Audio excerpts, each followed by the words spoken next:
Okay, I want to talk just a second about the diminished scale because there seems to be a little controversy about this.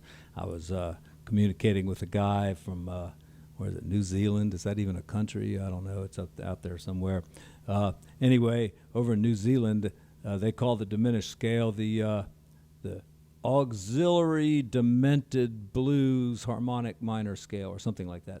And you know, there's lots of names, I guess, for various scales. Like, for instance, I've heard the altered scale sometimes called the diminished whole tone because it starts with part of the diminished scale and then goes into a whole tone series like that. So they call it diminished whole tone. But I call it the altered scale. And you should call it the altered scale too because it's just a better name for it. But let's talk about the diminished scale. That's the one I want to talk about. There's two ways kind of to go with the diminished scale. You can start with a whole step and then do a half step and repeat that series, whole, half, or you can start with a half step and then go with a whole step. All right, and I guess now people have come up with two different names for the scale, but it's the same scale essentially, okay? Like, for instance, if you have C sharp diminished, you can start on C sharp and play a whole tone, then a half step, then a whole step, half step. All right, and that's the C sharp diminished scale.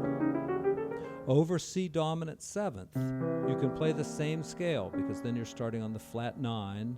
And look, if you had a C dominant with a flat 9, it got the same diminished chord in there, so you use the same scale. Or you could think about starting on C and starting with a half step. But, you know, these are scales. You can start on any point you want. There's 8 notes in the scale, so you can start on any note. You know, you can start here. You can start here. All right? So giving it all these different names, I think, is counterproductive. Let's just call it the diminished scale. And there's so many things you can do with it, too. Obviously, you can use it in 2-5-1s, like if you're doing, say, a 2-5-1 in F. Here's your G minor, C7th with a flat 9, or it could just go that way. And right there, or here on the dominant chord, that's where you play that same scale I was just talking about. So we're in the key of F. And then here comes our diminished scale. Okay.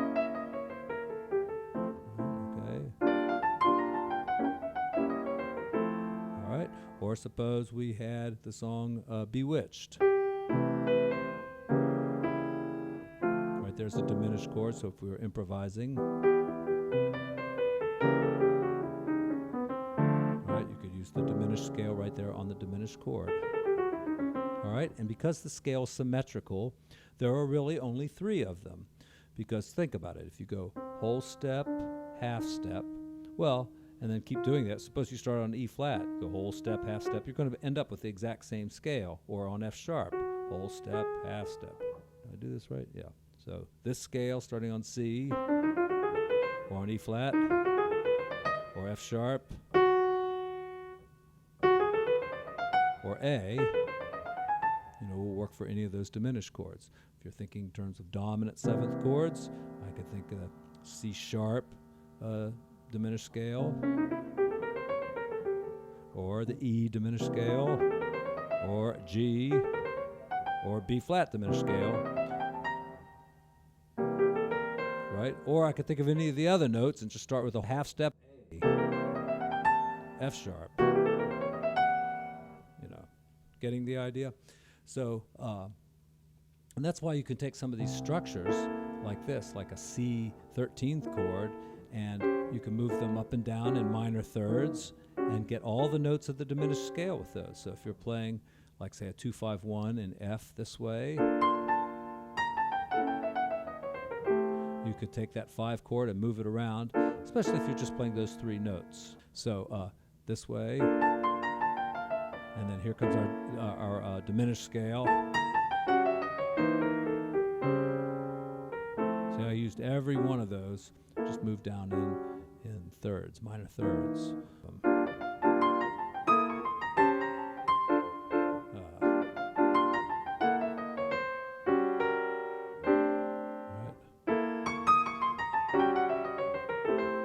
And listen to Chick Corea play. He does that kind of thing a lot. And when you're comping, you know, if you do a 2-5-1 in F, and here's your C.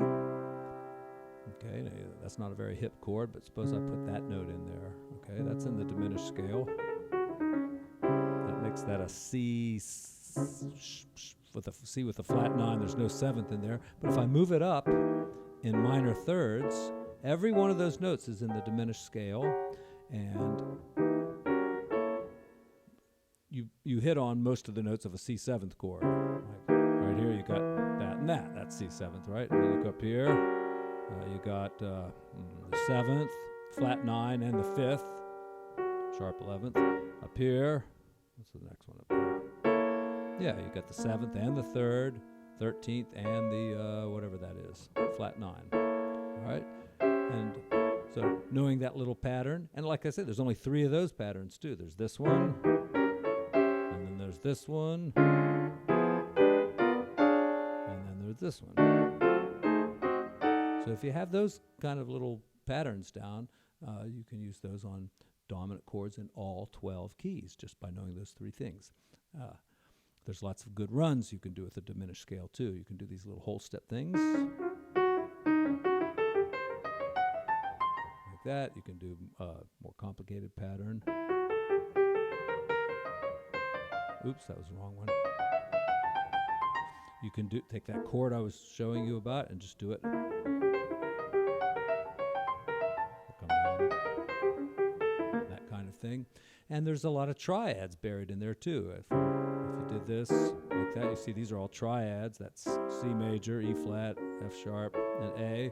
So you could use those as part of your improvisation for a diminished scale. Say again, we're in the key of F, and I'll use all those triads. See? I can't think what the other one is, but oh yeah, that's right. Yeah.